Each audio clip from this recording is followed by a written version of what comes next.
Neymar ফিরছেন মাঠে, আঙ্গুলে করে নাচাবেন আর্জেন্টিনাকে। সুখবর পেল ভক্তরা। দর্শক, নেইমার কি পারবে জুনে ব্রাজিলের হয়ে খেলতে? আপনাদের মূল্যবান মতামত আমাদের কমেন্ট করে জানিয়ে দিন। সান্তোসের হয়ে পুরোদমে মাঠে ফিরলেও আবারও ইনজুরি ফিরে এসেছে নেইমারের কপালে। সান্তোসের জার্সিতে খেলার সময় নতুন করে ইনজুরিতে পড়েছিলেন ব্রাজিলিয়ান সুপারস্টার। প্রথমে ব্র্যাগান্টিনোর বিপক্ষের ম্যাচে ইনজুরিতে পড়ার পর প্রায় 4 সপ্তাহের মতো মাঠের বাইরে ছিলেন নেইমার। এ সময় মিস করেছেন সেলেসাওদের হয়ে বিশ্বকাপ বাছাই পর্বের দুটি গুরুত্বপূর্ণ ম্যাচ। এরপর সান্তোসের হয়ে মাঠে ফিরলেও আবারও নতুন করে চোটে পড়েন নেইমার। গত 16 এপ্রিল অ্যাথলেটিকো মিনেইরোর বিপক্ষের সেই ম্যাচটিতে নেইমার মাঠ ছাড়েন কান্নাভেজা চোখে।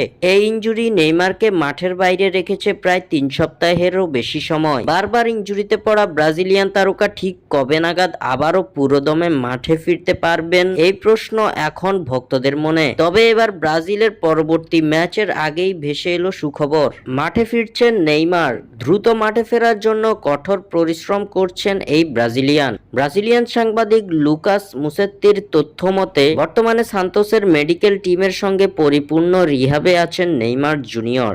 দ্রুত মাঠে ফেরার প্রচেষ্টায় বর্তমানে 2 শিফটে ট্রেনিং করছেন তিনি। তার অবস্থা পর্যবেক্ষণ করা হচ্ছে। তবে চিকিৎসক ও ক্লাব সূত্রে জানা গেছে মে মাসের শেষে অথবা জুনের শুরুতেই নেইমার ফিরতে পারেন মাঠে, যা ভক্তদের জন্য সুখবরই বটে।